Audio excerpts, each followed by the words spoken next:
In today's video, I'm going to teach you how to connect a Namecheap domain with Hostinger and install WordPress. If you find this useful, consider subscribing and liking the video. Start by signing in to your Hostinger account so you can access the control panel. Once you're logged in, you'll land on the dashboard where all of your hosting and domain tools live. Take a moment to familiarize yourself with this area. The domain section is where we'll be spending most of our time for this setup. Navigate to Domains from the dashboard.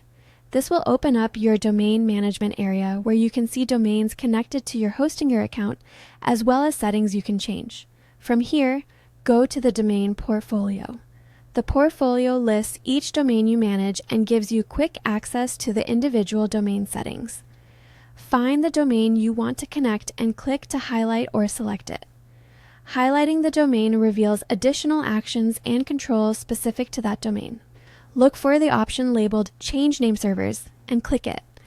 This is the key action that tells the internet where to look when someone types your domain into a browser. When prompted, choose Use Different Name Servers so you can enter Hostinger's name server values. If your domain is registered elsewhere, like Namecheap, this is where you replace the current name servers with Hostinger's. Enter the Hostinger name servers into the provided fields exactly as they appear. Accurate entry is important. Any typo can prevent your site from resolving correctly. After pasting the Hostinger name servers, be sure to save your changes by clicking the save or check mark icon. Hostinger will confirm that the new name servers have been set. From here, DNS propagation will begin, which can take anywhere from a few minutes up to 48 hours to fully propagate worldwide. During that time, some visitors may still see the old site or a temporary page. A couple of helpful tips. Double-check the name server entries before saving, and if you have email or other DNS records tied to your previous provider, make sure to recreate those records in Hostinger to avoid interruptions. Once propagation completes, you can move forward with installing WordPress through Hostinger's control panel or auto-installer.